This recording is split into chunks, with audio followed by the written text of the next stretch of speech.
Christmas had always been the cornerstone of my family's story, a fragile tether that kept us bound despite the cracks we pretended not to see.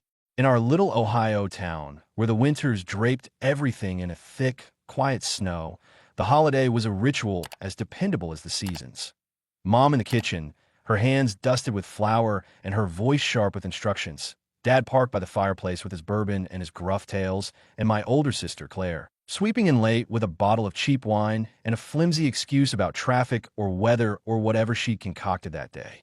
It was a tradition that wrapped around us like a worn blanket, threadbare but warm, even if it hid the tensions we'd all learned to ignore. This year, though, as I steered my beat-up sedan toward my parents' house, the air felt charged with something I couldn't name, a heaviness that clung to me like damp wool. Beside me, my fiancé, Mark, shifted in the passenger seat, his fingers drumming an uneven rhythm on his knee, his jaw tight in a way that told me he was bracing for something. The snow fell in lazy swirls outside, and I couldn't shake the feeling that this Christmas wouldn't unfold as neatly as the ones before it. Mark and I'd been engaged for 6 months, a milestone that still felt surreal when I caught the glint of the ring on my finger. Last Christmas, his first with my family, he'd slid into their world effortlessly. Dad respected the way he gripped a handshake like he meant it. Mom melted under his praise for her cooking, and even Claire, who hoarded her approval like a dragon with gold, had cracked a rare smile at his dry, understated humor. But this time, I could feel the unease rolling off him, and I knew why. A few weeks ago, over a late-night glass of wine in our cramped apartment, I let the truth spill out. The monthly checks I've been sending my parents, $3,000 carved out of my paycheck from the graphic design job I'd fought years to land. It started small, a couple $100 here and there, when Dad's construction business cratered during the recession, a lifeline I'd thrown without a second thought. Over time, it had swollen into a steady drain, half my income funneled into their account, and I'd never questioned it until Mark's reaction. A long, heavy silence, his jaw clenching as he stared at the table, forced me to see it anew. We were saving for a house, a modest dream with a porch and a yard, and every dollar I sent felt like a brick we'd never lay. I kept the full scope of it from him until that night, and now, as we pulled into my parents' snow-dusted driveway, the weight of that confession pressed against my ribs. The front door creaked open, and the house hit me with a wave of familiarity. Pine from the tree in the corner, cinnamon from the candles Mom lit every December, the faint smokiness of the fire Dad kept stoked. Mom barreled toward me, enveloping me in a hug that squeezed too tight, her flour-streaked hands smudging my coat as she murmured something about being late.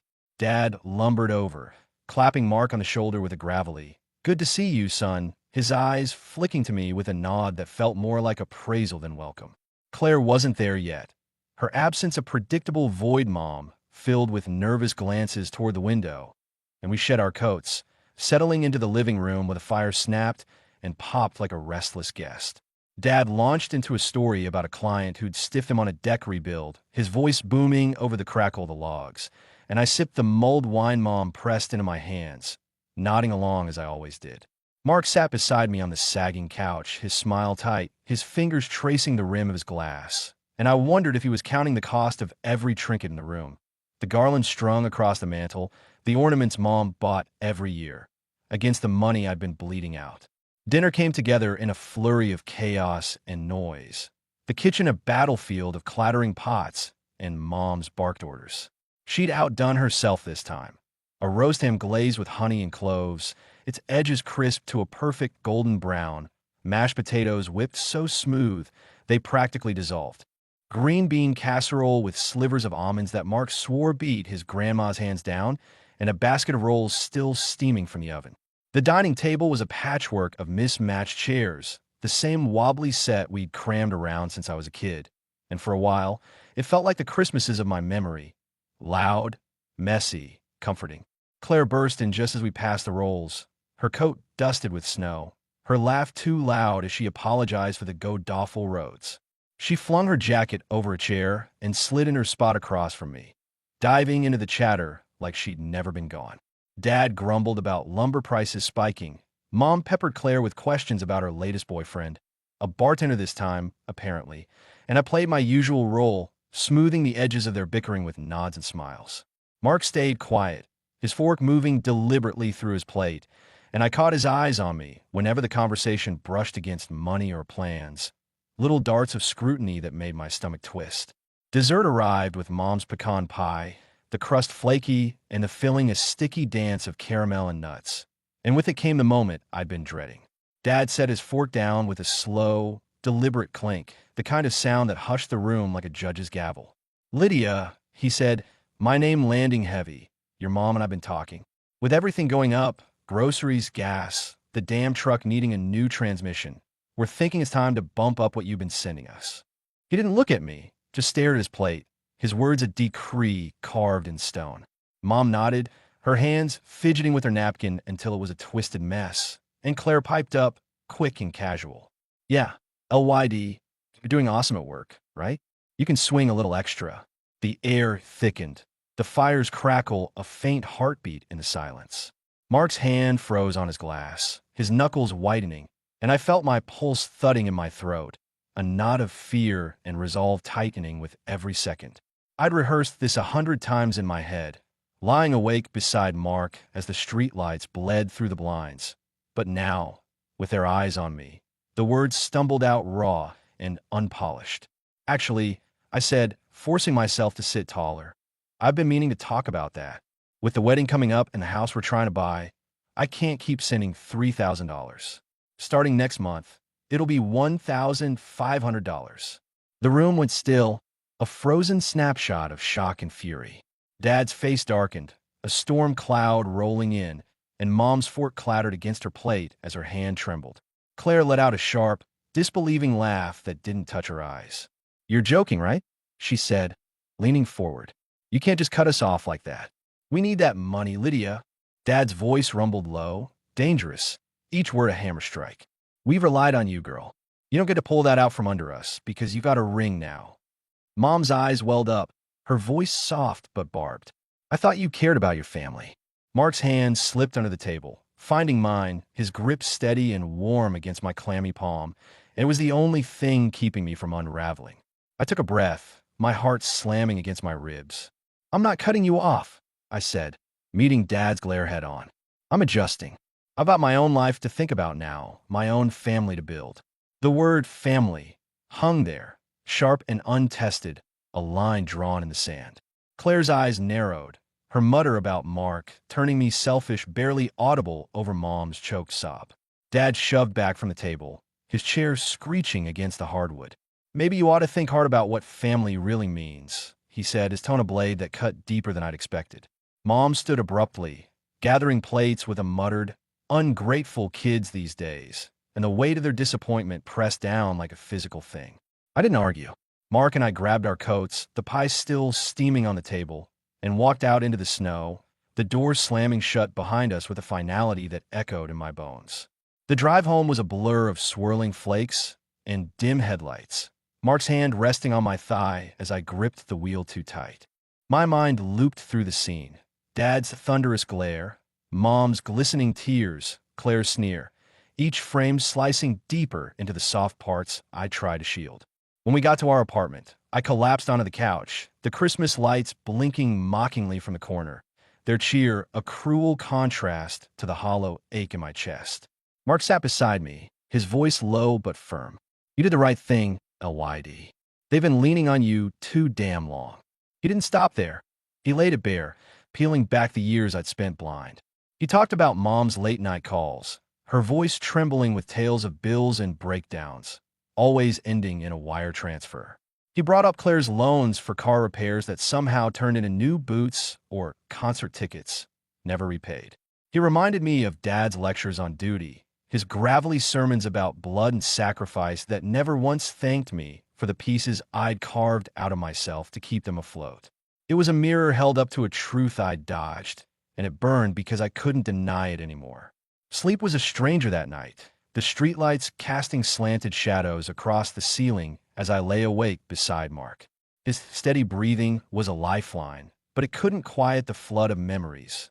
Every time I'd skipped a weekend away to send extra cash, every night I'd lain awake worrying about their mortgage instead of my own rent, every lecture from Dad about loyalty that left me smaller than before. By morning, the coffee was bitter on my tongue, and I knew $1,500 wasn't enough. It was a half step, a compromise that still left me tethered to their demands. I had to cut the cord completely, not just for me, but for Mark, for the life we were clawing toward. When I told him over breakfast, my voice shaky but sure, his eyes softened, a quiet pride flickering there. "I've got your back," he said, and those words steadied me like nothing else could. I didn't call ahead. I just drove to my parents' house that afternoon, the snow crunching under my boots as I climbed the porch steps. Mom answered the door, her face tightening when she saw me, her apron still smudged from the night before. I stepped into the living room, the air thick with the scent of stale pine and tension, and found Dad in his armchair, a bourbon in hand despite the hour, and Claire sprawled on the couch, flipping through a magazine like nothing had happened. They turned to me, a tribunal waiting for a plea, but I stood tall. "I'm not here to fight," I said, my voice steadier than I felt. "I came to tell you $1,500 starts next month, but after that, I'm done. No more payments. I've given you years of my life, and I need to focus on my own now." The words landed like a grenade, and the explosion was instant. Dad surged to his feet, his face a mask of fury, his voice booming about betrayal and ingratitude. Mom's eyes welled up, her hands fluttering as she asked how I could abandon them after all they'd done. Claire tossed the magazine aside, her voice sharp and venomous. "You're really going to leave us screwed? After everything we've been through?" I let them rage, their words crashing over me like a tide, but I didn't bend. When they paused for breath, I pressed on. "I've given you everything I had, money, time, energy, and it's never enough. I'm not your bank. I'm your daughter, your sister, and I deserve more than this." That ignited them again, a fresh wave of accusations. Dad roared that Mark had poisoned me, turned me against my own blood. Mom sobbed that I'd changed since the engagement, that I'd lost my heart. Claire sneered that I'd always thought I was better than them, her words dripping with a bitterness I hadn't seen coming. It was ugly, a barrage that clawed at old wounds, and it hurt more than I'd braced for. Dad's final strike was cold, deliberate. A blade slipped between ribs. "If you walk away from this, you're walking away from us. Family's not something you dip in and out of when it suits you." The ultimatum hung there, heavy and final, but I didn't flinch. I turned for the door, pausing only to say, "I hope you figure out. I mean that." Then I stepped into the cold, the door clicking shut behind me like a lock turning. The drive home was a haze, my hands trembling on the wheel, but my heart oddly still. I'd expected guilt to swallow me whole, but instead, there was a strange clarity, a certainty I'd severed a chain that had been choking me for years.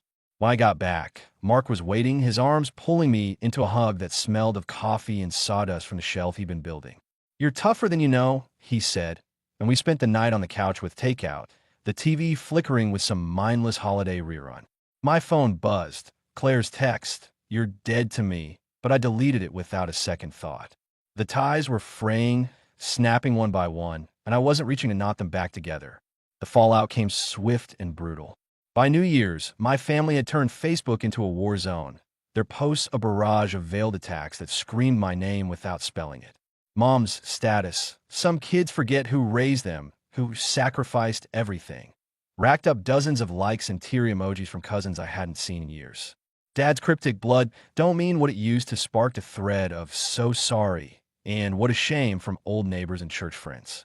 Claire was the loudest, her memes about selfish siblings and people who ditch family for a paycheck burning hottest, her followers piling on with righteous indignation. It stung, watching strangers swallow their version of the story, their sympathy a knife twisting in my gut, but I kept my hands off the keyboard.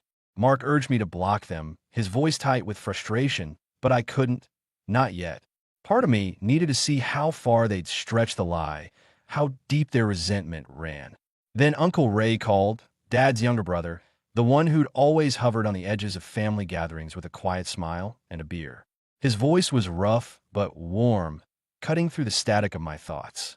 "I've been watching this shit show unfold," he said. "I know exactly what you're going through." He unraveled his own tale. Years of bailing Dad out of botched contracts, wiring money to Mom for emergencies that turned into new curtains or trips, fielding Claire's tearful pleas for rent she'd squandered on bar tabs. When he'd finally stopped, they'd turned on him, branded him a quitter, and rewrote the narrative to cast him as the black sheep. "They don't change, Lydia," he said, his tone heavy with the truth he'd carried too long. "They just find new shoulders to lean on. You're doing what I should have done decades ago." His words were a lifeline, a mirror reflecting my chaos back to me, and I clung to them. A reminder I wasn't the villain, wasn't alone. Mom's next move was a voicemail, her voice trembling with practiced fragility, claiming my betrayal had sent her blood pressure soaring, landed her in the ER with chest pains. It was a masterclass in guilt, a script she'd run a dozen times. Every health scare hook to reel me back in. For a moment, I wavered, the old pull tugging at my chest, but Ray's voice echoed, calling it what it was, a play, not a plea. I listened once, felt the familiar pang, then deleted it, my finger steady on the button. Mark watched, his eyes calm and sure, and when I finished, he said, "You're free now. They can't touch you." He was right, but the grief lingered, a quiet ache for the family I'd thought I had, the one I'd built in my head from scraps of memory and hope. That night, I dreamed of a house, Mark and me laughing over spilled paint, and woke with the pain softer, its edges dulled by a flicker of something new. Winter slogged into February, the snow piling up outside our apartment as the silence from my family took root. Mark and I threw ourselves into house hunting, spending weekends trudging through fixer-uppers, cramped bungalows with leaky roofs, colonials with warped floors, a two-bedroom with peeling paint, and a porch that sagged like it was tired of standing. We found one on the edge of town, a place with a big backyard and a price we could scrape together without my parents' shadow looming over us. Signing the papers felt like shedding a heavy coat, a step into a future I could touch, and the break with my family solidified. Not clean, but real. My phone stayed quiet. Their profile's a ghost town. I stopped haunting, and I let the distance grow. Dad's email landed in March. A last-ditch salvo, long, rambling, dripping with passive-aggressive barbs about duty and how I'd left them to sink. He listed the truck's breakdown, Mom's doctor bills, Claire's rent struggles, stacking guilt like firewood for a blaze he hoped would burn me down. I read it once, my chest tight with echoes of old fights, then archived it without a reply. Claire texted too, whining about a job she'd lost, begging for just a couple hundred to tide her over, but I shot back a flat no and let the thread die. Their voices faded, their grips slipping, and I stood taller in the quiet. Spring crept in, and Mark and I turned the house into ours, sanding floors until our arms screamed, painting walls a soft sage green that caught the light just right, planting a garden I swore I'd keep alive despite my black thumb. I took on freelance gigs, logos and layouts I'd turned down to bankroll their crises, and the extra cash felt like a reward for breaking free. Uncle Ray became a fixture, showing up with coffee or a toolbox, his stories a bridge to a family I could choose.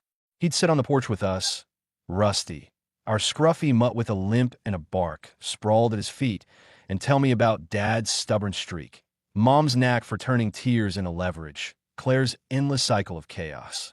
The guilt still crept in, late nights when I'd wonder if I'd been too harsh, if there'd been a softer way to cut the cord. But Mark was there, his voice slicing through the doubt. "You gave them a decade they didn't earn," he'd say, his hand on mine, and I'd nod, letting it settle. By summer, the house hummed with life. Furniture scavenged from thrift stores, a kitchen where we burned toast and laughed about it, evenings on the porch with cheap beer and fireflies winking in the dusk. We married in July, a backyard wedding with Ray and a handful of friends, no whisper of my parents or Claire. Mom sent a card a week later. Stiff, no apology, just a congrats, laced with a jab about missing it. But I tossed it without a blink. Claire's Instagram hissed with fake family nonsense, but I scrolled past. The freedom was raw, its edges sharp, but it was mine. Fall swept in with crisp air and leaves that crunched underfoot, and the house settled into a rhythm that felt like home. Mark landed a raise at the hardware store, managing the lumber yard now, and I locked in a steady client designing branding for a local brewery, small victories that stacked into something solid. Rusty became our shadow, limping after us as we raked the yard or fussed over the garden, his bark scattering squirrels and startling the mailman. My family's silence held, a wall I no longer tried to scale, and I found peace in its permanence. Ray brought a pecan pie one cool evening, his take on Mom's recipe, and we ate on the porch, the air sharp with autumn as he spun tales of Dad's early days, cocky, bull-headed, always chasing a bigger score. It hit me then. Family wasn't gone. It was reshaped, built on trust instead of traps, and Ray's quiet presence filled a space I hadn't known was empty. Christmas loomed again, our first in the house, and we wrestled lights on the eaves. A messy tangle of chords and curses that ended with us laughing, snow in our hair and Rusty nipping at our heels. No call from Mom, no text from Claire, no rumble of Dad's voice, and I didn't miss it. We cooked a ham, botched the rolls into charred bricks, danced to scratch vinyl in the living room with Rusty weaving between our legs, a chaotic, imperfect holiday that was wholly ours. Sitting by the fire, Mark's hand warm in mine, I traced the year's path, the fights that left bruises, the cuts that bled, the healing that stitched me back together. I'd lost a past I'd clung to like a lifeline, but gained a present I'd forged with my own hands. The scars stayed, faint lines of what I'd walked away from, but they didn't ache anymore. Rusty snored at my feet, Mark kissed my temple, whispering about next year being even better, and I believed him. This was my family, my choice, my peace, and I'd fight to keep it. Winter faded into a new year, the snow melting into mud as the house stood firm against the seasons. Mark and I dreamed bigger, a dog run for Rusty, maybe a kid in a few years, walls covered in photos of a life we'd built from scratch. Ray stopped by with coffee and stories, his visits a steady pulse in our days, and I saw him as the brother Dad could have been, the Uncle Claire never deserved. My family's ghost lingered in quiet moments, a twinge when I passed their street, a flicker when I saw Mom's handwriting on a stray bill, but it didn't pull me back. I'd cut the cord, and the silence was my reward.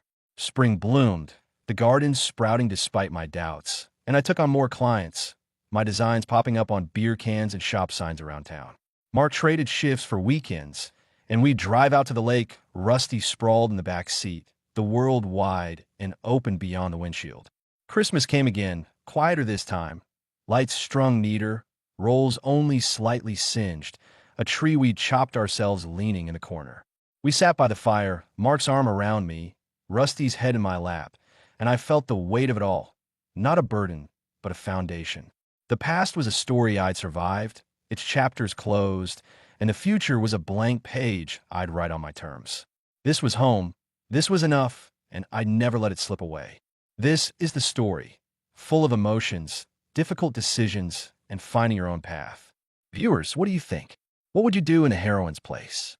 Was it a choice for the sake of freedom, or a breakup that cannot be justified? Write your thoughts in the comments, like if the story touched you, and be sure to subscribe to the channel so as not to miss new stories.